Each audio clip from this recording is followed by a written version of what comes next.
todo lo que creía saber sobre mi familia. A través del cristal empañado de mi propia cocina, observé a mi nuera Hortensia y a toda su familia celebrando con copas de champán en alto, mientras uno de ellos sostenía un papel que decía claramente mi nombre y la cifra de $20 millones. Se abrazaban, reían y brindaban como si acabaran de ganar la lotería. El problema era que yo seguía viva, parada ahí en mi bata de casa, viendo cómo festejaban mi supuesta muerte. Mi nombre es Silvia Montes. Tengo 70 años y durante las últimas 5 décadas creí que había construido una familia sólida, unida por el amor y no por el dinero. Vivo en una casa modesta en las afueras de la ciudad, la misma donde crié a mi hijo Alfredo después de que su padre muriera en ese accidente de construcción hace 30 años. Cada mañana me levanto a las 6, preparo café solo porque ya no hay nadie más para quien hacerlo, y reviso las cuentas de mis inversiones que, gracias a Dios y a años de trabajo duro, llegaron a alcanzar esos 20 millones que tanto parecían emocionar a mi familia política. Alfredo se casó con Hortensia hace 15 años. Ella llegó con su madre Celina, una mujer de 65 años que siempre me miró como si fuera una intrusa en mi propia casa, y con su hermana Camila, una mujer de 40 años que nunca trabajó un día en su vida pero que siempre tuvo opiniones sobre cómo debería gastar mi dinero. Desde el primer día, sentí que me evaluaban, que calculaban, que esperaban algo de mí que iba más allá del cariño de una suegra. Durante todos estos años, fui la abuela que llevaba regalos en Navidad, la que pagaba cenas familiares, la que ayudaba cuando había emergencias médicas o cuando necesitaban dinero para el enganche de su casa. Nunca pedí nada a cambio, solo quería sentir que tenía una familia completa otra vez, que mi casa volvía a llenarse de voces y risas como en los viejos tiempos cuando Alfredo era pequeño. Pero esa tarde, mientras regresaba de mi cita médica mensual con el cardiólogo, decidí entrar por la puerta trasera para no molestar. Había visto varios carros estacionados frente a mi casa y pensé que tal vez Alfredo había organizado una reunión de trabajo. ¡Qué equivocada estaba! Cuando me acerqué a la ventana de la cocina para ver si necesitaban algo, los vi ahí reunidos alrededor de mi mesa de comedor, esa mesa de madera donde habíamos compartido tantas cenas dominicales. Hortensia tenía en las manos un folder lleno de papeles. Reconocí inmediatamente los documentos de mi testamento, los mismos que había guardado en mi caja fuerte del estudio. Celina aplaudía mientras leía algo en voz alta, y Camila tomaba fotos con su teléfono a cada página. Mi propio hijo Alfredo, el bebé que cargué en brazos durante noches enteras cuando tenía fiebre, el niño al que le enseñé a andar en bicicleta en el patio trasero, estaba sentado en la cabecera de mi mesa asintiendo con una sonrisa que nunca le había visto antes. Fue entonces cuando escuché las palabras que me helaron la sangre. Hortensia alzó su copa y dijo: «Por fin podemos empezar a vivir como merecemos. Ya era hora de que la vieja se fuera y nos dejara en paz con lo nuestro». Celina añadió entre risas: $20 millones, hija. Con esto podemos comprarnos esa casa en la playa y el carro nuevo que tanto querías. Camila no dejaba de tomar fotos y repetir: «No puedo creer que por fin haya pasado. Ya no tendremos que fingir que la queremos». Mi corazón comenzó a latir tan fuerte que pensé que me daría un infarto ahí mismo, recargada contra la pared de mi propia casa. Durante 5 minutos completos, observé cómo planeaban mi funeral, cómo dividían mis pertenencias, cómo calculaban cuánto dinero les tocaría a cada uno. Hablaban de mí como si fuera un obstáculo que por fin habían logrado remover, como si mis 70 años de vida no hubieran significado absolutamente nada para ellos. La realidad me golpeó como un martillo en el pecho. Mi familia había estado esperando mi muerte, deseándola, planeándola tal vez. Y lo peor de todo era darme cuenta de que, en algún momento de los últimos meses, habían logrado acceso a mis documentos más privados, a mi testamento, a información que yo nunca les había dado. Eso significaba que habían estado entrando a mi casa, revisando mis cosas, violando mi privacidad mientras yo confiaba ciegamente en ellos. En ese momento tomé la decisión más importante de mis últimos años. No iba a entrar a confrontarlos. No iba a gritarles ni a hacer una escena. Iba a descubrir exactamente qué estaban planeando y cómo habían llegado tan lejos sin que yo me diera cuenta. Porque una cosa había aprendido en 70 años de vida: la venganza servida fría siempre sabe mejor, y la justicia construida con paciencia siempre es más sólida. Me alejé de esa ventana convertida en una mujer diferente. Ya no era la abuela ingenua que regalaba dinero y cariño sin cuestionar. Era Silvia Montes, una mujer que había sobrevivido a la pobreza, a la viudez, a años de trabajo duro, y que no iba a permitir que unos aprovechados destruyeran todo lo que había construido con tanto esfuerzo. Esa noche no pude dormir. Me quedé despierta en mi cama, mirando el techo y recordando todos los momentos que creí especiales con mi familia, preguntándome cuándo comenzaron a verme como un banco ambulante en lugar de su madre y abuela. Las lágrimas llegaron sin aviso, arrastrando conmigo 30 años de recuerdos que ahora se sentían manchados por la traición. Recordé cuando Alfredo tenía 8 años y enfermó de neumonía. Durante 2 semanas no me separé de su cama en el hospital, durmiéndome en esa silla incómoda de plástico, alimentándome solo de café y galletas de la máquina expendedora. Gastamos todos nuestros ahorros en médicos privados porque el seguro público no cubría el tratamiento que él necesitaba. Vendí hasta mi anillo de bodas, el único recuerdo tangible que me quedaba de mi esposo Roberto, para pagar esas facturas médicas que llegaban como avalancha cada día. Roberto había muerto cuando Alfredo apenas tenía 5 años. Un accidente en la obra donde trabajaba como supervisor de construcción. Una viga de acero mal asegurada le cayó encima un martes por la tarde, y para el miércoles yo ya era viuda con un niño pequeño y deudas que parecían montañas imposibles de escalar. El seguro de vida de Roberto apenas cubrió el funeral y algunos meses de renta. El resto tuve que construirlo yo, trabajando doble turno en la fábrica textil durante el día y limpiando oficinas por las noches. Alfredo nunca supo cuántas noches me quedé despierta haciendo cuentas en servilletas de papel, calculando si podríamos pagar la renta y comprar comida al mismo tiempo. Nunca le conté cuántas veces cené solo pan y café para que él pudiera tener carne en su plato. Quería que creciera sintiéndose seguro, amado, sin cargar con el peso de nuestra situación económica. Tal vez ese fue mi error, protegerlo demasiado de la realidad, hacer que todo pareciera fácil cuando en realidad cada día era una batalla. Cuando cumplió 15 años, conseguí un trabajo mejor en una empresa de contabilidad. Mi jefe, el señor Martínez, vio que tenía facilidad con los números y me ofreció capacitación gratuita los fines de semana. Durante 3 años estudié contabilidad mientras trabajaba a tiempo completo, llevando libros a casa para estudiar después de que Alfredo se durmiera. Me gradué a los 42 años, con honores, y finalmente pudimos mudarnos de ese apartamento de una habitación a esta casa donde aún vivo.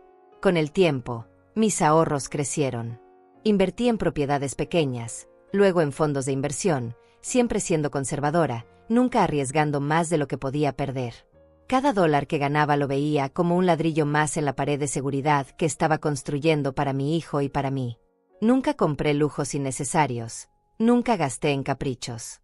Mi mayor extravagancia era comprarle zapatos nuevos a Alfredo cada semestre, aunque los anteriores todavía sirvieran. Cuando conoció a Hortensia, yo tenía 55 años y ya había acumulado mis primeros $2 millones. Recuerdo perfectamente el día que me la presentó. Era una mujer bonita, de 30 años, con una sonrisa que me pareció genuina y una forma de hablar suave que me tranquilizó. Me dijo que amaba a mi hijo, que quería formar una familia estable con él, que respetaba mucho todo lo que yo había sacrificado para criarlo bien. Los primeros años de matrimonio fueron buenos, o al menos eso creí. Hortensia me visitaba regularmente, me ayudaba con las compras, me acompañaba al médico cuando Alfredo estaba ocupado con el trabajo. Su madre Celina parecía una señora educada, siempre bien vestida, que me contaba historias de su juventud y me hacía sentir acompañada. Su hermana Camila era más joven y enérgica, siempre llegaba con flores o postres caseros que decía haber preparado especialmente para mí. Pero ahora, repasando cada conversación en mi memoria, podía ver las señales que había ignorado. Las preguntas sutiles sobre mis inversiones, disfrazadas como interés genuino por mi bienestar financiero. Las sugerencias de que debería poner mis propiedades a nombre de Alfredo para evitar problemas legales en el futuro. Los comentarios sobre lo cansada que me veía, sobre lo difícil que debía ser manejar tantas responsabilidades a mi edad. Hace 2 años, cuando cumplí 68, Hortensia insistió en que necesitaba ayuda para organizar mis papeles importantes. Me convenció de que era peligroso tener todo guardado sin orden, que si me pasaba algo nadie sabría dónde encontrar mis documentos. Yo, confiando en ella como en una hija, le mostré dónde guardaba mi testamento, mis estados de cuenta, las llaves de mi caja fuerte. Le expliqué mi sistema de contraseñas, pensando que era responsable tener a alguien de la familia informado sobre estos temas. También recordé todas las veces que había dicho no a sus peticiones de dinero, y como cada negativa era recibida con silencio tenso y miradas que no supe interpretar en su momento. Cuando se casaron, les regalé $50,000 para el enganche de su casa. 2 años después, Necesitaban 30,000 para remodelar la cocina. Al año siguiente, otros 20,000 para el carro nuevo de Hortensia. Siempre decían que me pagarían, pero nunca lo hicieron, y yo nunca se los exigí porque pensé que eso es lo que hacen las madres, ayudar sin esperar nada a cambio. La última gran suma que les presté fueron $100,000 hace 6 meses, cuando Alfredo dijo que tenía la oportunidad de invertir en un negocio que le daría ganancias enormes. Me mostró papeles, gráficas, proyecciones que parecían prometedoras. Yo quería ayudarlo a prosperar, a ser independiente, a construir su propio patrimonio. Pero ahora me preguntaba si ese negocio realmente existía, o si todo había sido una estrategia más para acceder a mi dinero. Mientras las horas de esa noche interminable pasaban lentamente, me di cuenta de que había sido una tonta. No por haber trabajado tan duro o por haber ahorrado tanto dinero, sino por haber creído que el amor familiar no tenía precio. Por haber asumido que mis sacrificios habían sembrado gratitud en lugar de expectativas. Por haber pensado que $20 millones eran una bendición para dejarle a mi familia, cuando en realidad se habían convertido en el motivo de mi condena. Pero también sentí algo más fuerte que la tristeza, una rabia fría, calculada, que me llenó de energía por primera vez en meses. Ellos habían cometido un error al subestimarme. Habían olvidado que yo era la mujer que construyó esa fortuna ladrillo a ladrillo, la que sobrevivió a la pobreza, a la viudez, a años de lucha. Creían que por tener 70 años ya no tenía fuerzas para defenderme. Se iban a dar cuenta de lo equivocados que estaban. Al día siguiente, Alfredo llegó a mi casa con una sonrisa que ahora me parecía completamente falsa. Traía flores amarillas, mis favoritas, y una bolsa con pan dulce de esa panadería cara del centro que sabía que me gustaba. Todo su comportamiento me resultaba teatral, como si estuviera representando el papel del hijo perfecto ante una audiencia invisible. Se sentó en mi sofá de la sala, el mismo donde solía hacer su tarea cuando era niño, y comenzó a hablarme con esa voz suave que usaba cuando quería algo importante. «Mamá, he estado pensando mucho en ti últimamente. Te veo cansada, estresada, y me preocupa que vivas sola en esta casa tan grande. Hortensia y yo hemos estado hablando, y creemos que sería bueno que te tomaras unas vacaciones largas, que descansaras de todas tus responsabilidades». Mientras hablaba, yo observaba cada gesto suyo, cada movimiento de sus manos, cada cambio en su expresión. Este era mi hijo, el bebé que había cargado durante noches enteras cuando tenía cólicos, el niño que corría a abrazarme cada vez que se lastimaba jugando en el patio. Pero ahora había algo diferente en sus ojos, algo frío que me helaba la sangre y me confirmaba lo que había visto la tarde anterior. «Hemos encontrado un lugar perfecto para ti», continuó, sacando un folleto colorido de su chaqueta. «Es un centro de descanso en las montañas, muy tranquilo, con aire puro y actividades para personas de tu edad. Tienen enfermeras las 24 horas, comida saludable, y podrías conocer gente nueva. Sería como unas vacaciones prolongadas. Mamá, te haría mucho bien». El folleto mostraba fotografías de un edificio blanco rodeado de árboles, con personas mayores sonrientes caminando por jardines perfectamente cuidados. Se veía hermoso, sereno, como el lugar ideal para retirarse del mundo. Pero mientras lo hojeaba, una sensación de alarma crecía en mi estómago. ¿Por qué Alfredo insistía tanto en que me fuera de mi propia casa? ¿Por qué ahora, justo después de lo que había presenciado ayer? No sé, hijo. Esta casa es mi hogar. Aquí tengo todos mis recuerdos, mis cosas, mi rutina. No me siento preparada para irme a un lugar desconocido, le respondí, observando cuidadosamente su reacción. Vi un destello de impaciencia cruzar por sus ojos antes de que recuperara esa sonrisa forzada. «Mamá, entiendo que sientes apego por esta casa, pero piénsalo bien. Allá no tendrías que preocuparte por nada, ni por cocinar, ni por limpiar, ni por tomar tus medicamentos a tiempo. Todo estaría resuelto para ti.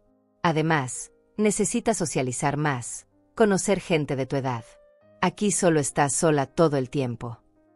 Sus palabras sonaban razonables en la superficie, pero yo podía detectar la urgencia oculta detrás de ellas. La forma como evitaba mirarme directamente a los ojos cuando hablaba. La manera como sus dedos tamborileaban nerviosamente sobre su rodilla. El tono ligeramente más alto de su voz, como cuando era niño y me mentía sobre haber hecho su tarea. «¿Y cuánto tiempo tendría que quedarme allá?», pregunté, fingiendo considerar seriamente su propuesta. Quería ver hasta dónde llegaba esta mentira elaborada, que tanto habían planeado mi desaparición. Bueno, eso dependería de cómo te sientas. Podría ser 1 mes, 2 meses, tal vez más. Lo importante es que no te preocupes por nada. Yo me encargo de todos los trámites, de los pagos, de mantener la casa mientras no estés. Hortensia puede venir a limpiar de vez en cuando y revisar que todo esté en orden. Ahí estaba. La trampa se revelaba lentamente. Querían que me fuera de mi casa el tiempo suficiente para hacer que exactamente con mis cosas, con mis documentos, con mi dinero. La imagen de Hortensia y su familia brindando con champán se repetía en mi mente como una película de terror que no podía detener. Suena interesante, pero me gustaría pensarlo unos días antes de decidir, le dije, devolviendo el folleto. Vi cómo su mandíbula se tensaba ligeramente. No le gustaba mi respuesta, pero trataba de disimularlo. Claro, mamá, tómate el tiempo que necesites. Pero no demasiado, porque los cupos se llenan rápido y ya hice algunas llamadas para separar un lugar para ti. Sería una lástima perder esta oportunidad. La presión era sutil pero constante. Me estaba empujando hacia una decisión sin darme realmente tiempo para pensarla. Esa no era la forma como mi hijo solía tratar temas importantes conmigo. Antes, cuando teníamos que tomar decisiones familiares, él me preguntaba mi opinión, escuchaba mis dudas, me daba espacio para procesar la información. Este comportamiento era completamente diferente. Después de que se fue, me quedé sentada en mi sala sosteniendo ese folleto y sintiendo como las piezas del rompecabezas comenzaban a encajar en mi mente. Ellos necesitaban que yo desapareciera, pero no podían simplemente matarme porque eso despertaría sospechas. Un lugar de descanso en las montañas era perfecto, aislado, controlado, donde podrían decir que había tenido un accidente, un problema de salud, cualquier cosa que justificara mi muerte sin que nadie hiciera preguntas incómodas. Durante los siguientes 3 días, Alfredo me llamó diariamente para preguntarme sobre mi decisión. Cada llamada era más insistente que la anterior. Me decía que había hablado con los administradores del lugar, que le habían confirmado que tenían el cuarto perfecto para mí, que incluían actividades especiales para nuevos residentes si me inscribía antes del fin de semana. Hortensia también comenzó a visitarme con mayor frecuencia. Llegaba con excusas diferentes. Necesitaba usar mi computadora porque la suya se había descompuesto, quería revisar unas recetas de cocina en mis libros, o simplemente pasaba por el barrio y decidió saludarme. Pero yo notaba cómo sus ojos recorrían la casa, cómo se detenía frente a la puerta de mi estudio, cómo preguntaba casualmente si había tenido tiempo de organizar mis papeles importantes. La presión familiar se intensificaba cada día. Celina me llamó para contarme sobre una amiga suya que se había ido a un lugar similar y estaba feliz como nunca. Camila apareció en mi puerta con una revista que hablaba sobre los beneficios de los centros de descanso para adultos mayores. Todos parecían tener la misma urgencia, el mismo mensaje: era tiempo de que me fuera de mi casa. El viernes por la noche, mientras cenaba sola mi sopa de pollo y revisaba las facturas del mes, tomé una decisión que cambiaría todo. No iba a confrontarlos todavía. No iba a revelar lo que sabía. Iba a jugar su mismo juego, pero con mis propias reglas. Iba a aceptar su invitación a ese centro de descanso, pero no como la víctima ingenua que ellos esperaban. Iba a ir preparada.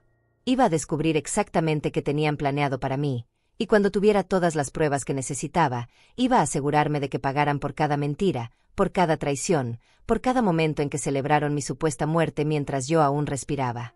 Esa noche llamé a Alfredo y le dije que había decidido aceptar su propuesta. La alegría en su voz me sonó obscena, falsa, como el canto de un buitre que ve acercarse su cena. Es la mejor decisión que podrías haber tomado, mamá. Te va a encantar ese lugar. Ya verás cómo te sientes mejor en unos días. Quedamos en que me recogería el lunes por la mañana. Tenía el fin de semana para prepararme, no para las vacaciones que él creía que iba a tomar, sino para la guerra silenciosa que estaba a punto de comenzar. El lunes por la mañana llegó con esa claridad falsa que tienen los días que cambian el destino para siempre. Me levanté a las 5, como siempre, pero esta vez no preparé café para una persona. Hice una jarra completa, sabiendo que podría ser la última vez que desayunara en mi propia cocina por mucho tiempo, o tal vez para siempre, dependiendo de qué tan lejos estuvieran dispuestos a llegar con su plan. Alfredo llegó puntual a las 8, acompañado de Hortensia, quien cargaba una sonrisa tan brillante que me lastimaba los ojos mirarla. Traían una maleta nueva, de esas con rueditas, color gris perla, que según dijeron habían comprado especialmente para mi viaje. Queremos que tengas lo mejor, mamá. Este lugar merece que llegues con estilo, me dijo mi nuera mientras acariciaba el material de la maleta como si fuera seda pura. Mientras empacaba mis cosas bajo su supervisión, noté cómo ambos observaban cada movimiento mío con una atención que me resultaba inquietante. Cuando fui a buscar mi pastillero semanal, Hortensia se ofreció inmediatamente a ayudarme. Mejor deja que yo organice tus medicamentos, suegra. No queremos que se te olvide nada importante. Sus manos tomaron el pastillero con una delicadeza exagerada, revisando cada compartimiento, contando las pastillas como si fuera una enfermera profesional. ¿Trajiste tu documentación médica?, preguntó Alfredo desde la puerta de mi habitación. En el centro van a necesitar saber exactamente qué medicamentos tomas, qué condiciones tienes, tu historial cardíaco. Es protocolo obligatorio. La forma como insistía en estos detalles médicos me ponía nerviosa. ¿Para qué necesitarían información tan específica sobre mi salud si realmente era solo un lugar de descanso temporal? Cuando bajé con mi maleta, encontré a Hortensia revisando los papeles en mi escritorio de la sala. Tenía en las manos mis estados de cuenta del banco, los mismos que yo guardaba en un folder marcado como personal, no tocar. Solo quería asegurarme de que tuvieras todo en orden antes de irte, me explicó con esa sonrisa que ahora me parecía venenosa. Ya sabes cómo son estas instituciones, siempre pidiendo documentos y más documentos. El viaje hasta las montañas duró 3 horas. Durante todo el trayecto, Alfredo manejó en silencio mientras Hortensia me platicaba sobre las maravillas que me esperaban en mi nuevo hogar temporal. Me describía los jardines, las actividades recreativas, la calidad de la comida, los tratamientos de relajación que ofrecían. Hablaba como un agente de viajes vendiendo un paquete de lujo, pero había algo mecánico en su entusiasmo, como si hubiera memorizado un guión. ¿Has estado ahí antes?, le pregunté, fingiendo curiosidad inocente. Vi a través del espejo retrovisor cómo Alfredo apretaba más fuerte el volante. No personalmente, respondió Hortensia después de una pausa muy larga. Pero tengo una amiga que conoce muy bien el lugar. Ella me dio todas estas referencias tan buenas. Mientras más se alejaba la ciudad en el espejo lateral del carro, más crecía esa sensación de estar entrando en una trampa cuidadosamente diseñada. El paisaje se volvía más salvaje, más aislado. Pasamos pueblos pequeños donde las casas se veían abandonadas, carreteras secundarias que parecían no llevar a ninguna parte, montañas cubiertas de árboles tan densos que bloqueaban completamente el sol del mediodía. ¿Falta mucho?, pregunté cuando llevábamos más de 2 horas viajando. Ya casi llegamos, mamá. Es en una zona muy privada, muy exclusiva. Por eso cuesta un poco más llegar, pero vale la pena por la tranquilidad que ofrece. La voz de Alfredo sonaba tensa, como si también él estuviera nervioso por algo que no me estaba contando. Finalmente llegamos a un portón de hierro pintado de blanco, con un letrero discreto que decía Centro de Bienestar Montaña Serena. El lugar se veía exactamente como en las fotografías del folleto: edificios blancos, jardines perfectos, senderos de piedra que serpenteaban entre árboles bien cuidados. Pero había algo en el ambiente que me inquietaba, una quietud demasiado perfecta, como si fuera un escenario montado para una obra de teatro. Una mujer de mediana edad, vestida con un uniforme blanco impecable, salió a recibirnos. Se presentó como Alma Fontés, la directora de admisiones, y tenía esa sonrisa profesional que usan las personas que trabajan en servicios funerarios. Señora Montés, qué gusto conocerla finalmente. Su hijo nos ha hablado tanto de usted. Estamos seguros de que va a ser muy feliz aquí con nosotros. Mientras Alfredo y Hortensia hablaban con la directora sobre papeleos y procedimientos, yo observaba los alrededores con más atención. Los jardines eran hermosos, pero parecían desiertos. No vi a ningún residente caminando por los senderos, nadie sentado en las bancas leyendo o conversando. Para ser un lugar tan maravilloso como me habían descrito, estaba extrañamente vacío.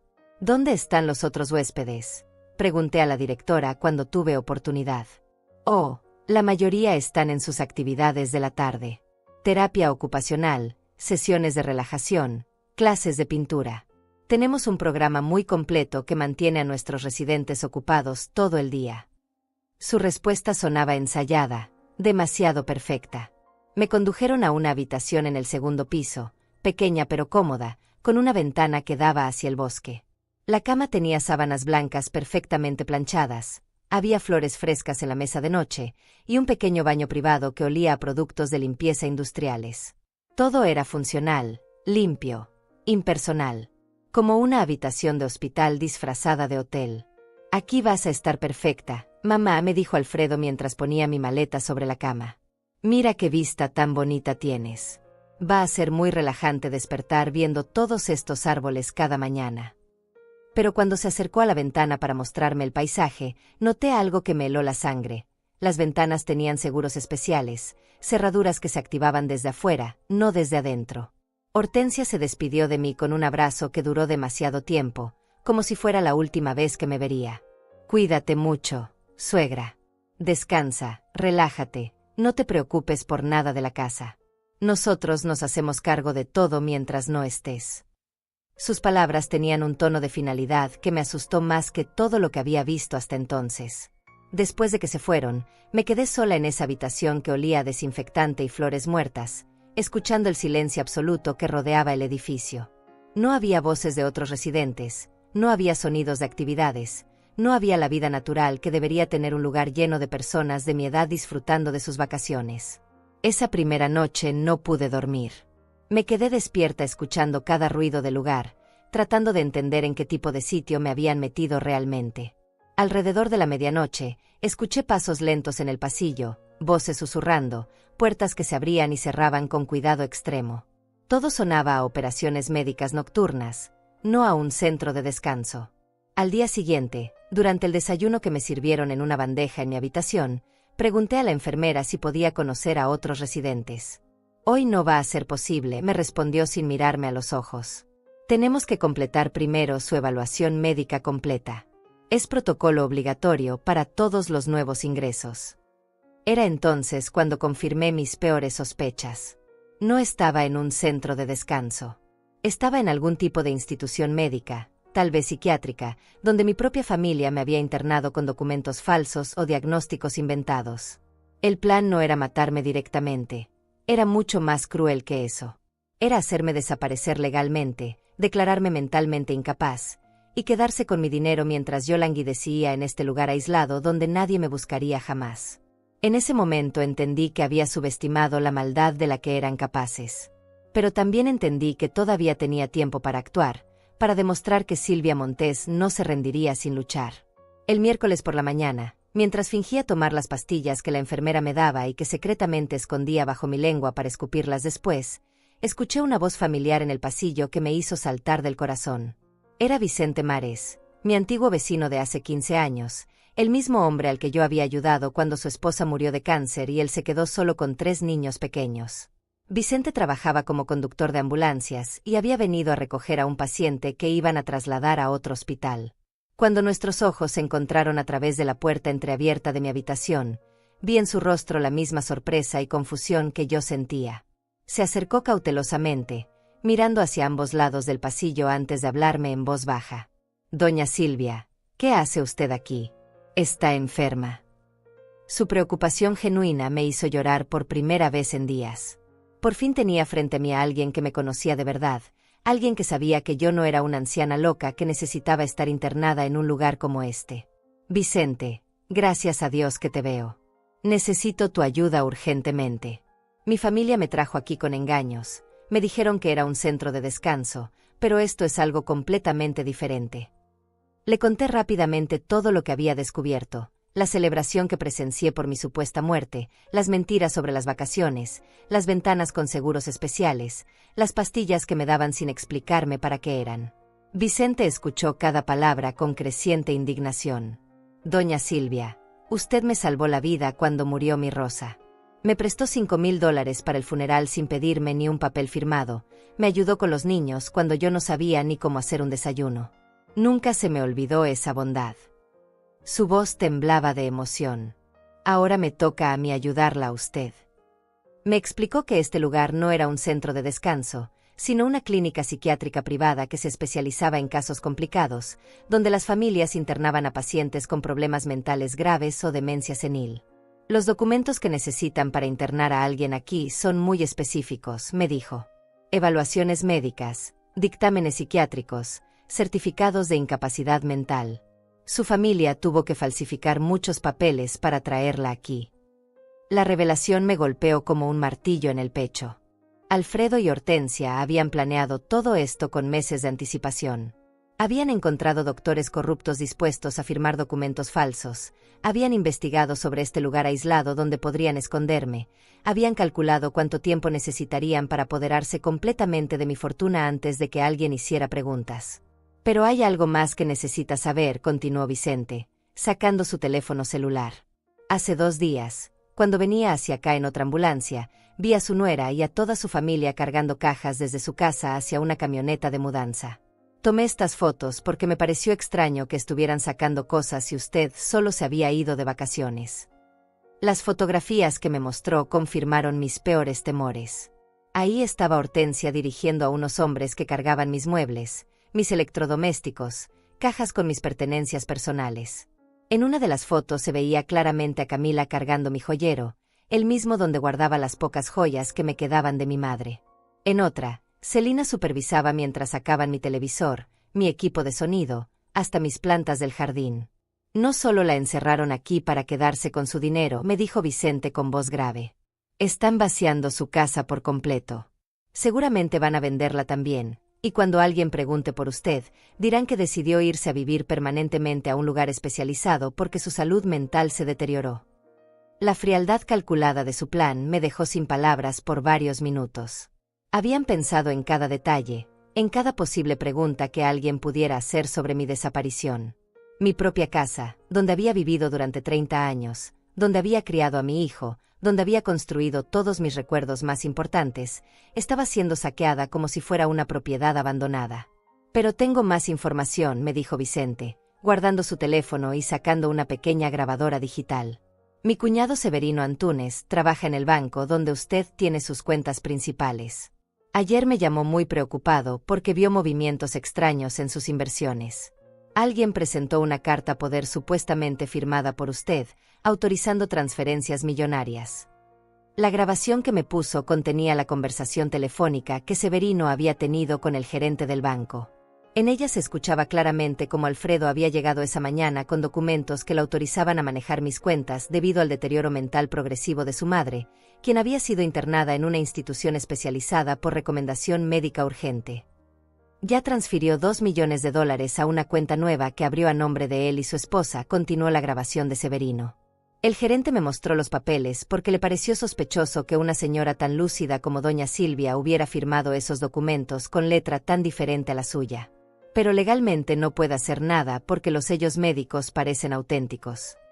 Mi sangre hirvió de rabia al escuchar cómo estaban robando mi dinero mientras yo estaba encerrada en este lugar, drogada con pastillas para mantenerme confundida y dócil. Pero al mismo tiempo, sentí una claridad mental que no había tenido en días. Por fin entendía completamente su plan, y eso significaba que podía comenzar a destruirlo. Vicente, necesito que me ayudes a salir de aquí y a reunir todas las pruebas posibles de lo que están haciendo, le dije con una determinación que me sorprendió a mí misma. Pero tiene que ser de manera inteligente. Si se dan cuenta de que sabemos todo, van a acelerar sus planes y tal vez nunca podamos demostrar nada. Vicente asintió con firmeza. Doña Silvia, usted cuenta conmigo para lo que necesite. Pero primero tengo que decirle algo más. Mi hermana Hortensia Mares trabajó durante años como secretaria legal, y cuando le conté lo que estaba pasando, me dio una lista de todas las irregularidades que su familia cometió para internaría aquí. Tenemos bases legales sólidas para anular todo lo que han hecho. Me entregó un sobre que contenía copias de mis verdaderos récords médicos, obtenidos directamente de mi doctor de cabecera, que mostraban que yo estaba en perfecto estado mental. También tenía copias de las firmas falsificadas en los documentos bancarios, comparadas con muestras auténticas de mi escritura que él había conseguido de cartas viejas que yo le había escrito años atrás cuando le prestaba dinero. El plan es este, me explicó en voz muy baja. Mañana tengo turno nocturno y voy a venir con la ambulancia a hacer una transferencia falsa. Usted va a salir conmigo como si fuera una paciente que trasladamos a otro hospital. Una vez afuera, vamos a ir directamente con un abogado especialista en fraudes familiares que ya está esperando conocer su caso. Esa noche, por primera vez desde que había llegado a este lugar horrible, pude dormir con tranquilidad. No porque mi situación hubiera mejorado, sino porque por fin tenía un plan, un aliado, y sobre todo, todas las pruebas que necesitaba para demostrar la traición de mi propia familia. Alfredo, Hortensia y toda su familia de víboras habían cometido un error fatal. Subestimaron el poder de los favores que yo había hecho durante toda mi vida por pura bondad, sin esperar nada a cambio. Esos actos de generosidad que ellos veían como debilidad, ahora se habían convertido en mi arsenal más poderoso. Mañana comenzaría mi contraataque, y cuando terminara con ellos, se darían cuenta de que habían despertado a la mujer equivocada. El jueves por la noche, a las 11:40 exactamente, Vicente llegó con la ambulancia tal como habíamos planeado. Me había preparado durante todo el día, fingiendo tomar las pastillas que me daban, simulando estar más confundida de lo normal para que las enfermeras no sospecharan nada. Cuando llegó el momento, me subió a la camilla con cuidado y me cubrió con una sábana blanca, como si realmente fuera una paciente en estado crítico que necesitaba traslado urgente. «Todo va a salir bien, doña Silvia», me susurró mientras ajustaba las correas de la camilla. «En una hora va a estar libre de este lugar y vamos a comenzar a arreglar todo el daño que le han hecho». Su voz transmitía la confianza que yo necesitaba para mantenerme calmada durante esos minutos angustiosos mientras salíamos del edificio. El viaje hasta la ciudad fue silencioso, pero lleno de determinación.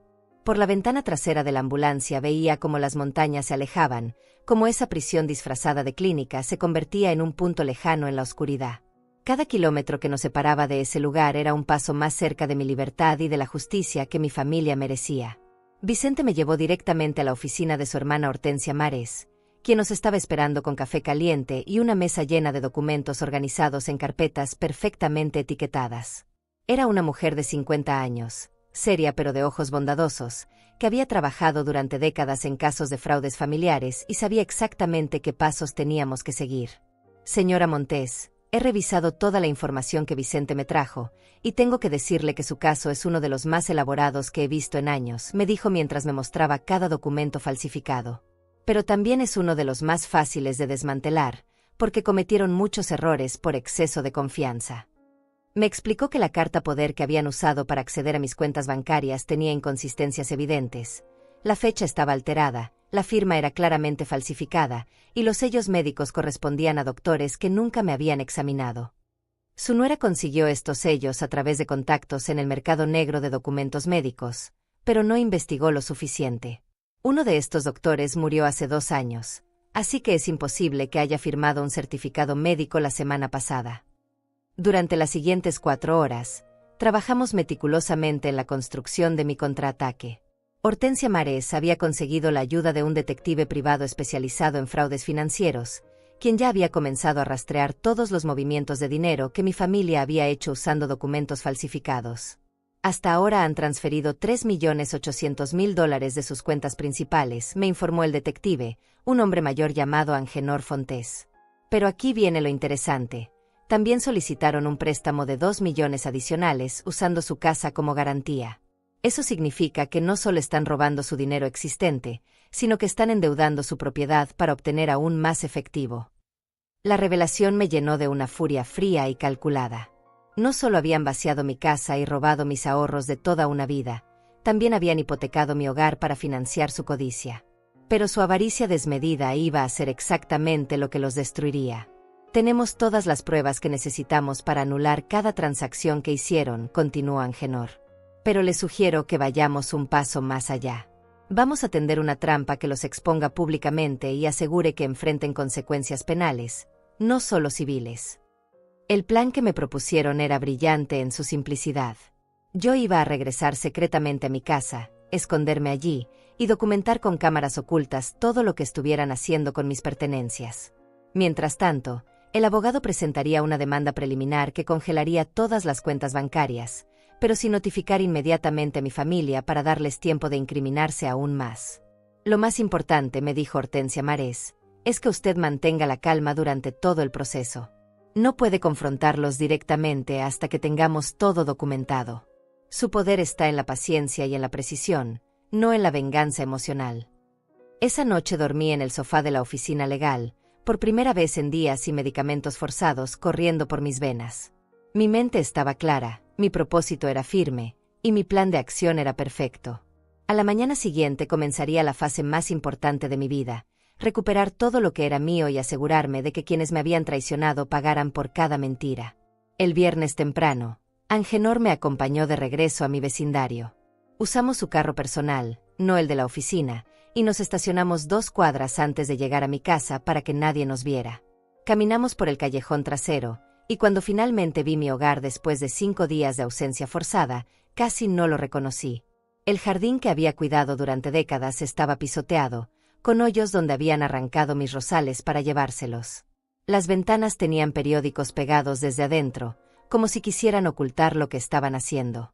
La entrada principal tenía un candado nuevo, y había una camioneta de mudanzas estacionada en la entrada lateral.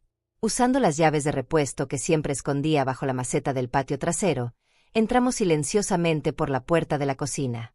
Lo que vi adentro me quitó el aliento. Mi propia casa había sido convertida en un depósito de cosas robadas. Tenían mis muebles apilados contra las paredes, mis electrodomésticos empacados en cajas, hasta mis fotografías familiares estaban siendo clasificadas en montones sobre el piso. Angenor instaló rápidamente 3 cámaras diminutas en lugares estratégicos, una en el reloj de la sala, otra en el marco de la puerta de la cocina, y la tercera en una lámpara del comedor. Todas transmitían video en tiempo real a su teléfono, así podríamos documentar cada movimiento que hicieran sin estar físicamente presentes. Ahora viene la parte más difícil, me dijo mientras salíamos tan silenciosamente como habíamos entrado.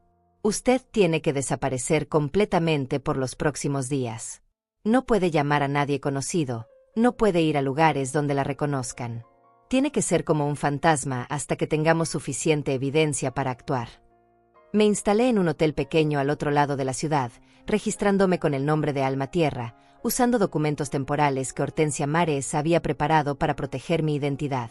Desde mi habitación del 3er piso, con vista a un parque tranquilo donde las madres jóvenes llevaban a sus hijos a jugar, comencé a planear cada movimiento de mi contraofensiva. Durante los siguientes 3 días, observé a través de las cámaras ocultas cómo mi familia destruía sistemáticamente todo lo que había construido durante 70 años de vida.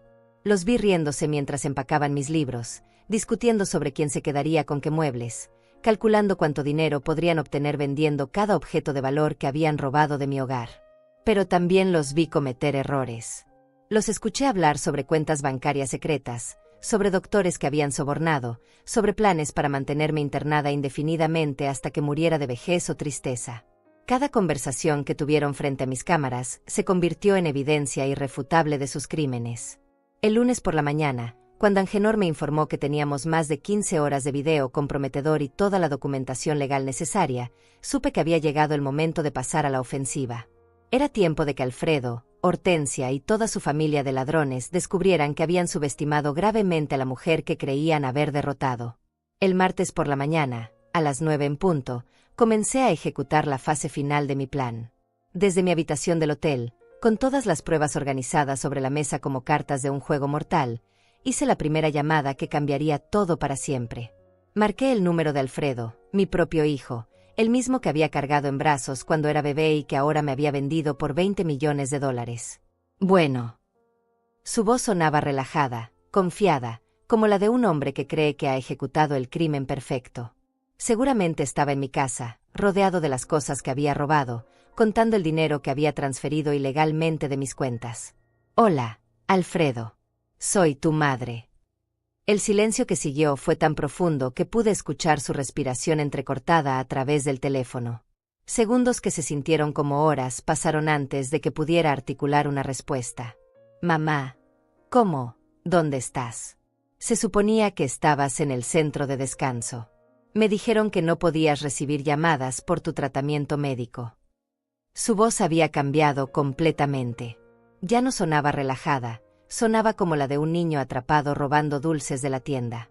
Estoy exactamente donde necesito estar, hijo. Y he visto todo lo que has estado haciendo en mi casa durante estos días. Cada caja que has empacado, cada mueble que has vendido, cada dólar que has robado de mis cuentas. Mantuve mi voz calmada, fría, controlada. No quería darle la satisfacción de saber cuánto dolor me había causado. Escuché cómo dejaba caer algo pesado, probablemente una de mis lámparas que estaba empacando para vender. Mamá, puedo explicarte todo. No es lo que parece. Estábamos guardando tus cosas para protegerlas mientras no estuvieras. Y el dinero. Necesitábamos hacer algunas inversiones urgentes para multiplicar tu patrimonio. Sus mentiras me daban asco, pero también me daban poder. ¿Proteger mis cosas vaciando completamente mi casa? ¿Multiplicar mi patrimonio falsificando mi firma y sobornando doctores para que me declararan mentalmente incapaz? Cada palabra que pronuncié era como un clavo en su ataúd legal. No sé de qué estás hablando, mamá. Creo que los medicamentos del centro te están afectando. Tal vez deberías regresar allá para que te revisen. Todavía intentaba manipularme. Todavía creía que podía controlar la situación con mentiras. Los únicos medicamentos que me dieron fueron los que tú autorizaste para mantenerme sedada mientras robabas mi vida entera. Pero ya no estoy sedada, Alfredo. Estoy más lúcida de lo que he estado en años. Colgué el teléfono antes de que pudiera responder. Sabía que en ese momento estaría corriendo a buscar a Hortensia, entrando en pánico, tratando de entender cómo su plan perfecto se había desmoronado. 5 minutos después hice la segunda llamada, esta vez a Hortensia directamente. Quería escuchar la voz de la mujer que había orquestado mi destrucción, la que había coordinado cada detalle de mi encierro mientras sonreía y me llamaba suegra querida. Hortensia. Habla Silvia. Creo que tenemos muchas cosas de qué hablar. No me molesté con saludos corteses. Ya no tenía que fingir que la consideraba parte de mi familia. ¿Silvia? ¿Cómo conseguiste este teléfono? ¿Dónde estás? Su voz temblaba de miedo. Podía imaginarla parada en mi cocina, rodeada de las cajas llenas de mis pertenencias, tratando de entender cómo había perdido el control de la situación. Estoy donde siempre debía haber estado, libre, con toda mi capacidad mental intacta, y con acceso a evidencia que demuestra cada uno de tus crímenes. Dejé que el peso de mis palabras se asentara antes de continuar. Tengo grabaciones de todas las conversaciones que han tenido en mi casa durante la última semana. Sé sobre los doctores que sobornaron, sobre los documentos falsificados, sobre cada dólar que transfirieron de mis cuentas. Eso es imposible. Tú estás internada en un hospital psiquiátrico. Los doctores confirmaron tu demencia senil. No puedes estar haciendo llamadas coherentes. Seguía aferrada a su versión de la realidad, negando lo obvio. Los doctores que sobornaste para falsificar mi diagnóstico, ¿verdad? Incluyendo al doctor Ramírez, que murió hace 2 años pero que mágicamente firmó mi certificado de incapacidad mental la semana pasada. La escuché jadear al darse cuenta de que conocía hasta los detalles más específicos de su fraude. No sé de qué hablas. Creo que estás teniendo un episodio psicótico. Voy a llamar al centro para que vayan a recogerte y te regresen donde puedas recibir la atención que necesitas. Hazlo, le dije con una calma que me sorprendió a mí misma. Llama al centro. Pregunta por la paciente Silvia Montes, que supuestamente está internada allá. Te van a decir que no hay ningún registro de mi salida autorizada. Te van a decir que según sus archivos, yo sigo allá. ¿Sabes por qué? Porque tu plan era tan ilegal que ni siquiera pudiste internarme usando procedimientos legítimos. El silencio que siguió me confirmó que había dado en el clavo. Hortensia finalmente entendió que su castillo de mentiras se estaba desmoronando piedra por piedra, y que yo tenía todas las herramientas necesarias para destruirla completamente.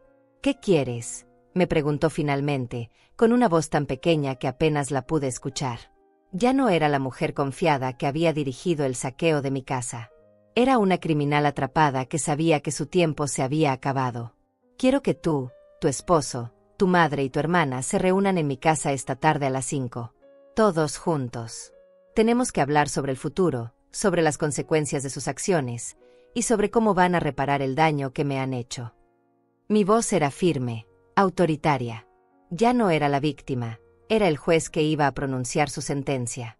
No vamos a ir a ningún lado. Tú no tienes autoridad para exigir nada. Legalmente estás incapacitada y nosotros somos tus tutores. Todavía trataba de sostener su poder imaginario, pero su voz temblaba de terror. Hortensia, déjame explicarte algo que tal vez no entendiste durante todos estos años. Yo construí una fortuna de $20 millones siendo más inteligente que las personas que trataron de aprovecharse de mí. ¿Realmente creíste que iba a permitir que una ladrona mediocre como tú destruyera todo lo que construí? Dejé que mis palabras se clavaran en su conciencia como agujas. 5 de la tarde en mi casa. Si no vienen voluntariamente, la policía los va a escoltar hasta allá cuando lleguen las órdenes de arresto. Colgué el teléfono y inmediatamente marqué el número de Camila. Quería que toda la familia escuchara mi voz, que supieran que su víctima había resucitado y estaba lista para cobrar cada humillación que me habían hecho sufrir. ¿Camila? Soy Silvia Montes, la mujer cuya muerte celebraste con champán hace una semana. No le di tiempo de responder. Tu hermana ya sabe que tengo evidencia de todos sus crímenes. Espero verte esta tarde a las 5 en mi casa, junto con tu madre y tus cómplices. Es hora de que paguen por cada mentira. La escuché llorar antes de colgar. Las lágrimas de una ladrona que sabía que había perdido el juego más importante de su vida. Mi última llamada fue para Celina, la matriarca de esta familia de víboras. Quería que la mujer que había aplaudido mi supuesta muerte escuchara la voz del fantasma que había regresado a cobrar venganza. Celina, habla la mujer que creías muerta. Espero que hayas disfrutado brindando por mi desaparición, porque va a ser el último brindis feliz de tu vida. Esa tarde, mientras me preparaba para el encuentro final con la familia que me había traicionado, me di cuenta de que ya no sentía dolor ni tristeza. Solo sentía el poder frío y calculado de la justicia que estaba a punto de servir.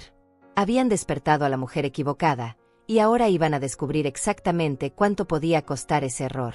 A las 5:45 de la tarde llegué a mi propia casa acompañada por Angenor, Vicente, Hortensia Mares y 2 oficiales de policía que portaban las órdenes de arresto recién firmadas por el juez.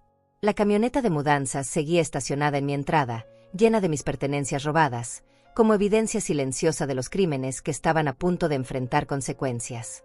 Los encontré a todos reunidos en mi sala, sentados entre las cajas de mis cosas como ladrones sorprendidos en pleno saqueo. Alfredo estaba pálido como papel, con las manos temblando mientras sostenía una taza de café que ya se había enfriado. Hortensia se había puesto un vestido negro, como si fuera un funeral, lo cual me pareció irónicamente apropiado.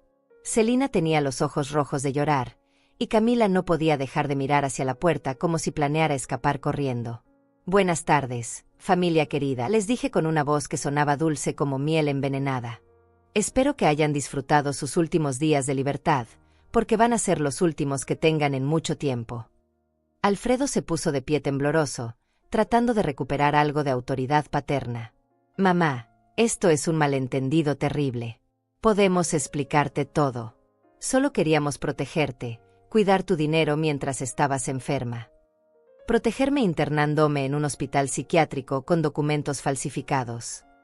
Saqué la carpeta que contenía todas las pruebas y la puse sobre la mesa de centro, la misma donde habían brindado por mi muerte una semana atrás.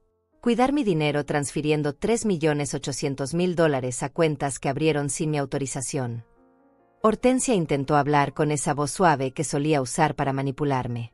«Suegra, usted estaba muy confundida últimamente. Los doctores dijeron que era necesario tomar control de sus finanzas antes de que hiciera algo peligroso con su dinero». «Los doctores que sobornaron», interrumpí, sacando las copias de los certificados médicos falsificados, incluyendo al doctor Ramírez, que murió en 2023 pero que mágicamente examinó mi salud mental la semana pasada. ¿Quieren explicarme cómo logró esa evaluación póstuma?» El silencio que siguió fue tan pesado que se podía cortar con tijeras. Los vi intercambiar miradas desesperadas, tratando de encontrar una mentira que pudiera salvarlos, pero ya no quedaba nada que decir. Las pruebas estaban ahí, irrefutables, documentando cada paso de su traición. «Oficiales», les dije a los policías, «aquí tienen a los sospechosos de fraude financiero, falsificación de documentos, robo agravado y secuestro». Los policías se acercaron con las esposas preparadas, pero yo levanté la mano. «Esperen un momento. Quiero que escuchen algo antes de arrestarlos». Saqué mi teléfono y puse la grabación que habían hecho las cámaras ocultas 3 días atrás. Sus propias voces llenaron la sala, discutiendo cómo dividir mi dinero, riéndose de lo fácil que había sido engañarme, planeando mantenerme sedada indefinidamente hasta que muriera de tristeza. «Ya no tendremos que fingir que la queremos», se escuchaba claramente la voz de Camila. «Con $20 millones podemos vivir como reinas el resto de nuestras vidas». «La vieja nunca se va a dar cuenta de nada», decía Celina entre risas. Las pastillas la mantienen tan confundida que podríamos decirle que es el año 1950 y se lo creería. Alfredo se desplomó en el sillón al escuchar su propia voz diciendo: debimos haber hecho esto hace años. Mamá siempre fue demasiado controladora con su dinero. Ahora por fin podemos disfrutar lo que nos corresponde como familia. Cuando terminó la grabación, Hortensia se tiró al suelo llorando como una niña. Por favor, suegra, perdónenos. Podemos devolver todo el dinero, deshacer todo lo que hicimos. Fue un error terrible, estábamos desesperados. Un error es cuando te equivocas de camino, le respondí sin una pizca de compasión en mi voz. Lo que ustedes hicieron fue una conspiración criminal planeada durante meses. Falsificaron documentos, sobornaron doctores, me secuestraron, robaron mi dinero y saquearon mi casa mientras yo estaba drogada en contra de mi voluntad. Celina trató de acercarse a mí con los brazos extendidos, como si fuera a abrazarme. Silvia, por favor, piensa en la familia. Somos familia, esto se puede arreglar entre nosotros sin involucrar a las autoridades. Familia. Mi voz se llenó de una furia que había estado conteniendo durante días. ¿Llamas familia a las personas que celebraron mi muerte con champán? ¿A las que me drogaron para mantenerme controlada? ¿A las que planeaban dejarme morir sola en un hospital psiquiátrico mientras se gastaban el dinero que tardé 50 años en ahorrar? Angenor se acercó con una segunda carpeta llena de documentos legales. Señora Montes, el banco ya congeló todas las cuentas que abrieron fraudulentamente. El dinero que robaron está siendo revertido a sus cuentas originales. La casa que hipotecaron ilegalmente usando documentos falsificados también está siendo liberada de todas las cargas. ¿Y las consecuencias penales?, pregunté, mirando directamente a cada uno de los miembros de mi familia traicionera. Alfredo Montes, anunció el primer oficial de policía, queda arrestado por fraude financiero en primer grado, falsificación de documentos oficiales y secuestro. Hortensia Tierra queda arrestada por conspiración para cometer fraude, robo agravado y falsificación de identidad. Mientras les ponían las esposas, Alfredo me miró con lágrimas en los ojos. Mamá, soy tu hijo. No puedes hacer esto. Piensa en todo lo que hemos vivido juntos, en todos los buenos momentos que compartimos. Yo pensé en esos momentos, le respondí con una calma que me sorprendió. Pensé en ellos mientras me daban pastillas para mantenerme sedada. Pensé en ellos mientras ustedes vaciaban mi casa como buitres. Pensé en ellos mientras brindaban por mi muerte. ¿Y sabes qué descubrí? Que los buenos momentos no justifican la traición. Camila y Celina también fueron arrestadas como cómplices del fraude. Mientras las sacaban de mi casa esposadas, Camila gritó: «Esto es una venganza. Eres una vieja amargada que no soporta ver a su familia prosperar». «No», le grité de vuelta, «esto es justicia. Y la diferencia es que la justicia la decidió un juez basado en evidencias, no una anciana vengativa basada en emociones». Cuando la policía se llevó a toda la familia, me quedé sola en mi casa por primera vez en una semana. Miré alrededor, viendo las cajas llenas de mis pertenencias, los muebles fuera de lugar, las paredes vacías donde antes colgaban mis fotografías familiares. Mi hogar había sido violado, saqueado, convertido en un depósito de cosas robadas. Pero por primera vez en días, sonreí de verdad. No era una sonrisa de felicidad, sino de satisfacción profunda. La satisfacción de haber luchado contra la injusticia y haber ganado.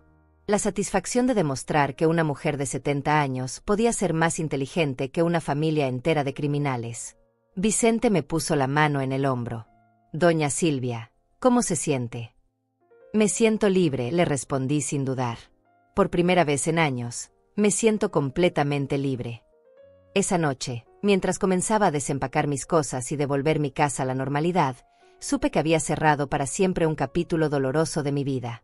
El capítulo donde creía que el amor familiar era incondicional, donde pensaba que la sangre era más espesa que el agua, donde asumía que mis sacrificios habían comprado lealtad eterna. Ahora comenzaba un nuevo capítulo, uno donde Silvia Montes no era la víctima generosa que todos podían explotar, sino una mujer fuerte que sabía defenderse y que nunca más permitiría que nadie abusara de su bondad.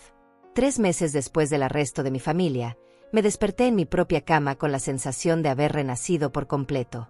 El sol entraba por mi ventana iluminando una habitación que ahora era verdaderamente mía, libre de mentiras, libre de traiciones, libre de personas que pretendían amarme mientras planeaban mi destrucción. Por primera vez en años, el silencio de mi casa no se sentía como soledad, se sentía como paz. La sentencia judicial había sido contundente y justa. Alfredo recibió 8 años de prisión por fraude financiero agravado y falsificación de documentos. Hortensia fue condenada a 6 años por conspiración y robo calificado. Celina y Camila recibieron 4 años cada una como cómplices del fraude. Todos fueron obligados a pagar reparaciones económicas que, sumadas, ascendían a $500,000 adicionales como compensación por daños emocionales y materiales. El banco me devolvió cada centavo que habían robado, con intereses. Mi casa fue completamente liberada de la hipoteca fraudulenta que habían tramitado. Pero más importante que el dinero recuperado era la dignidad que había reconquistado. Ya no era la anciana ingenua que regalaba amor y dinero sin cuestionar. Era Silvia Montés, una mujer que había demostrado que la experiencia y la inteligencia podían vencer a la juventud y la codicia. Durante esos 3 meses, había renovado completamente mi hogar. Cambié todos los muebles que ellos habían tocado, pinté las paredes de colores que realmente me gustaban, y llené cada rincón con plantas nuevas que representaban mi renacimiento. Mi casa ya no era el lugar donde una familia traicionera había planeado mi muerte, era el santuario donde una mujer fuerte había encontrado una nueva razón para vivir. También había tomado decisiones importantes sobre mi futuro financiero. Doné $2 millones a una fundación que ayudaba a personas mayores víctimas de abuso familiar. Otro millón lo destiné a un refugio para mujeres que habían sido traicionadas por sus propias familias. El resto lo invertí en un fideicomiso que me garantizaba ingresos de por vida, pero que impedía que alguien pudiera acceder a mi dinero usando documentos falsificados. Vicente se había convertido en mi amigo más cercano y confiable. Cada domingo venía a almorzar conmigo, trayendo a sus nietos para que jugaran en mi jardín renovado. Viendo a esos niños correr entre mis flores, escuchando sus risas llenando el aire que antes estaba pesado de tristeza, entendí que la familia no se define por la sangre, sino por el amor genuino y el respeto mutuo. Hortensia Mares, la hermana de Vicente, se había convertido en mi asesora legal permanente y en una amiga entrañable. Gracias a su apoyo, había establecido protecciones legales que impedían que alguien pudiera volver a manipular mi patrimonio o mi libertad. También me ayudó a escribir un testamento nuevo, uno que beneficiaba a personas que realmente me habían demostrado lealtad y cariño. Una mañana, mientras regaba mis rosas recién plantadas, recibí una carta de la prisión donde estaba recluido Alfredo. La carta estaba llena de disculpas desesperadas, promesas de cambio y súplicas para que lo visitara. La leí completamente, sintiendo una mezcla de tristeza y liberación. Era triste ver cómo mi propio hijo había elegido la codicia sobre el amor, pero era liberador saber que ya no tenía el poder de hacerme daño. No respondí la carta. No porque fuera cruel o vengativa, sino porque había aprendido que algunas traiciones son tan profundas que no merecen perdón. Perdonar no significa permitir que las personas que te lastimaron regresen a tu vida para volver a lastimarte. Perdonar, en mi caso, significaba liberarme del dolor que me habían causado sin darles otra oportunidad de causarme más. 6 meses después del juicio, decidí hacer algo que nunca pensé que tendría el valor de hacer. Me inscribí en clases de conducir. A los 70 años, aprendí a manejar mi propio auto, un pequeño sedán color blanco que representaba mi independencia total. Ya no necesitaba que nadie me llevara a ningún lado, ya no dependía de la bondad de familiares que podrían tener segundas intenciones. Mi primera salida como conductora fue al cementerio donde estaba enterrado mi esposo Roberto. Le conté toda la historia, desde la traición hasta la justicia, desde el dolor hasta la liberación. Ya no soy la mujer asustada que quedó viuda hace 30 años, le dije a su tumba. Soy la mujer fuerte que tú siempre creíste que podía ser. Un año después de mi liberación, creé un blog en internet donde compartía mi experiencia con otras mujeres mayores que podrían estar pasando por situaciones similares. Lo titulé La sabiduría no tiene edad, y rápidamente se convirtió en un espacio donde mujeres de todo el mundo compartían sus historias de abuso familiar y encontraban apoyo mutuo. Recibía cientos de mensajes de mujeres que habían sido estafadas por sus propios hijos, manipuladas por yernos codiciosos, o abandonadas por familias que solo las veían como fuentes de dinero. Cada historia que leía me recordaba lo afortunada que era de haber encontrado la fuerza para luchar, y me motivaba a seguir ayudando a otras que aún no habían encontrado su propio poder. En mi 71º cumpleaños, organicé una pequeña celebración en mi jardín. Invité a Vicente y su familia, a Hortensia Mares y sus hijos, a Angenor el detective y su esposa, y a algunas de las mujeres que había conocido a través de mi blog. No había parientes de sangre en mi fiesta, pero estaba rodeada de la familia que había elegido, personas que me querían por quien era, no por lo que tenía. Mientras soplaba las velas de mi pastel, no pedí ningún deseo. Ya tenía todo lo que necesitaba: libertad, dignidad, amigos verdaderos, y la satisfacción de saber que había convertido mi dolor en propósito. Mi traición familiar se había transformado en una misión de vida: proteger a otras mujeres de los buitres que se disfrazan de familia. Esta noche, mientras escribo estas palabras desde mi escritorio renovado, mirando por la ventana el jardín que volví a crear con mis propias manos, siento una tranquilidad profunda que no había experimentado en décadas. No siento rencor hacia Alfredo, Hortensia, Celina o Camila. Siento lástima por ellos, porque eligieron la codicia temporal sobre el amor duradero.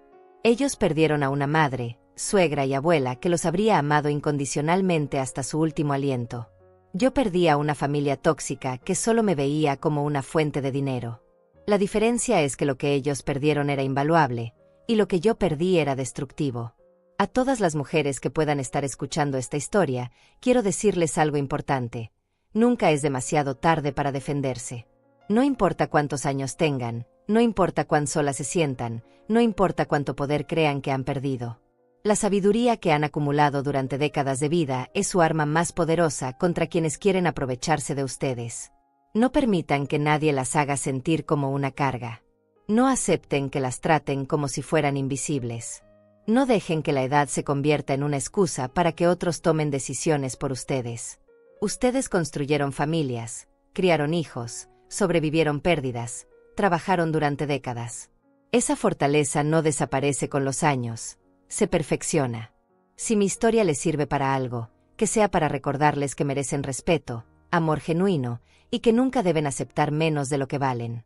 La familia verdadera no celebra tu muerte, celebra tu vida.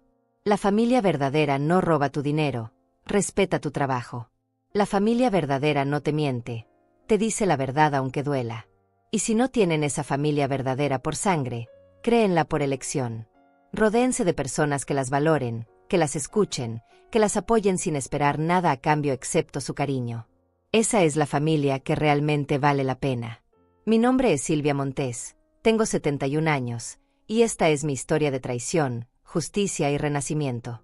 Gracias por escucharme, por acompañarme en este viaje, y por recordar que nunca somos demasiado viejos para comenzar de nuevo. Cuéntenme en los comentarios si ustedes han vivido algo similar. Den like si esta historia las inspiró a valorarse más. Y compartan con otras mujeres que puedan necesitar escuchar que no están solas en sus luchas. La vida comienza a cualquier edad cuando decidimos que merecemos